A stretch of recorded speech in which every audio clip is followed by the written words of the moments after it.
দোয়া করতে জানা। ভাইরা আমরা দোয়া করতে জানি না, বড় বড় কপাল পড়া। দোয়া করতে আমরা বলি কি যে আমি দোয়া করতে জানি না। দোয়া করতে জানেন না? দোয়ার মতো সহজ কাজ আরেকটা নাই, সবচেয়ে সহজ কাজ দোয়া করা। এই জন্য দোয়ার জন্য অজুও লাগে না, বিনা অজুতে দোয়া করা যায়। এমনকি গোসল ফরজ হয়েছে, আপনি দোয়া চালাতে পারেন, নামাজ পড়তে পারবেন না, কোরআন তেলাওয়াত করতে পারবেন না, কিন্তু দোয়া করতে পারবেন। এরকম সহজ একটা কাজ কিন্তু আমরা করি না। আপনি একা একা হাঁটছেন, আপনি আল্লাহর সাথে কথা বলেন। দোয়াটা মানে হলো মুনাজাত মা আল্লাহ। মুনাজাত মানেই হলো কানাগুসা, আল্লাহর সাথে কথা বলা, ফিস করে। আপনার মনে অনেক ব্যথা, অনেক ব্যথা, কাউকে বলতে পারছেন না, খুব পেরেশানিতে আছেন। আপনাকে আমি আল্লাহর শপথ করে বলি, আপনি সুন্দর করে ওযু করেন, 2 রাকাত নামাজ পড়েন, ধীরে সুস্থে, লম্বা রুকু, লম্বা সিজদা দিয়ে, কেরাত দিয়ে, আস্তে আস্তে নামাজ শেষ করে একটু হাত তুলে আল্লাহর পাশে, আল্লাহর কাছে একটু আপনি কথা বলেন, চোখের পানি ফেলে একটু কথা বলেন। আল্লাহ, আমার মনে এই কষ্ট, আমি শপথ করে বলতে পারি আপনার মন হালকা হবে।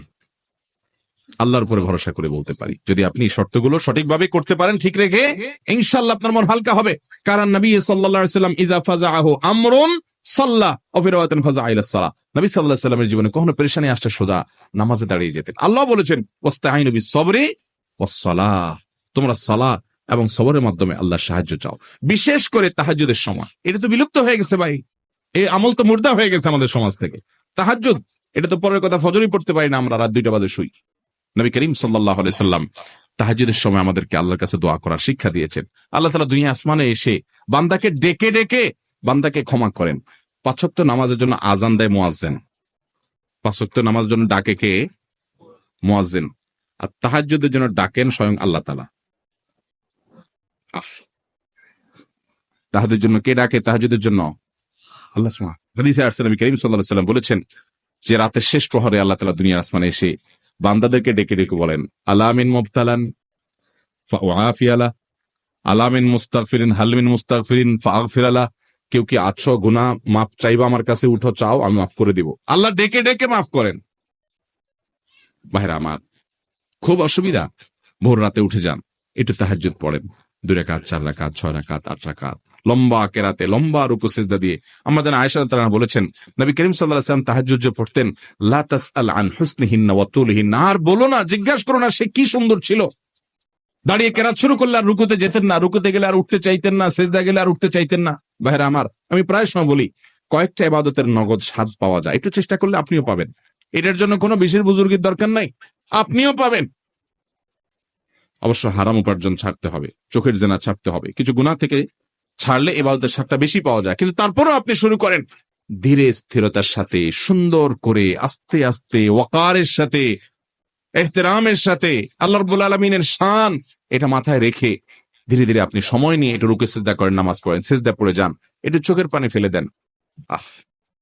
সালাহাতু সঙ্গে বুদি দিল খারাস, আজ মোদে এক জামানা খাকে বাস, পাথর হয়ে বহুকাল ছিলে ভাই, একটু কিছুকাল মাটি হয়ে দেখো। দোয়া করা, দোয়ার মাধ্যমে আল্লাহ তাআলা তাকদীর পর্যন্ত পরিবর্তন করে দেন। আল্লাহ রাব্বুল আলামিন আমাদেরকে আল্লাহর কাছে দোয়া করার তৌফিক দান করুন।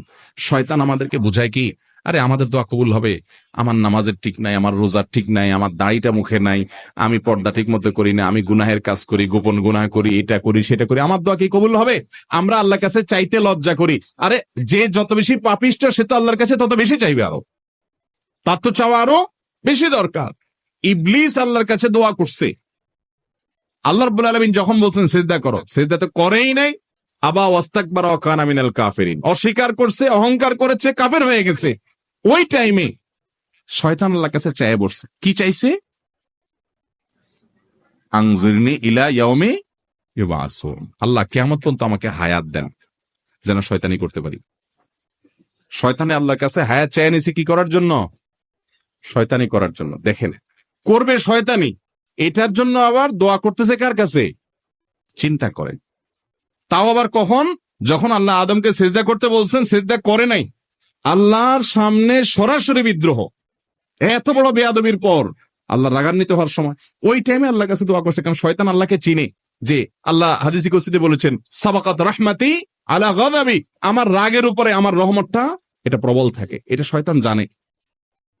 আমরা রাগ হয়ে গেলে বেতাল হয়ে যাই, আল্লাহ সুবহানাহু ওয়া তাআলা তো আহকামুল হাকিমিন, তার সাথে তো মাখলুকের কোনো তুলনা চলে না।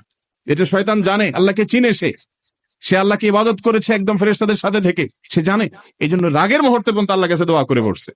আল্লাহ বলেছেন ইন্নাকা মিনাল মুনজারিন, যাও তোমাকে হায়াত দেয়া হলো, শয়তানি করার সুযোগ দেয়া হলো, চাইছো একটা জিনিস দিলাম, বেঁচে থাকবা কিয়ামত পর্যন্ত।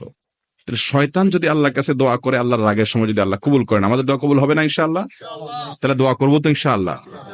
হুজুরদের মুখের দিকে চেয়ে থাকবো না সবসময় দোয়ার জন্য। ছেলে মুসলমানি করাবেন, হুজুর লাগবে। ছেলের আকিকা দিবেন, হুজুর লাগবে।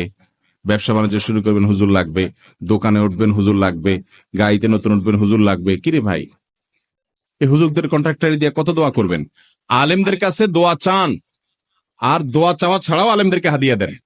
কারণ নেককারদের হাদিয়া দেওয়া উচিত, কর্তব্য। লা ইয়াকুলতু আমাকা ইল্লা তাকি, তাদেরকে হাদিয়া দেন, খানা খাওয়ান, মেহমানদারি করেন, উপহার দেন, উপঢৌকন দেন, সেটা ভিন্ন বিষয়। আবার দোয়াও চান, কিন্তু নিজের দোয়াও করা আমাদেরকে শিখতে হবে। আল্লাহ আমাদের সবাইকে দোয়া করার তৌফিক দান করুন।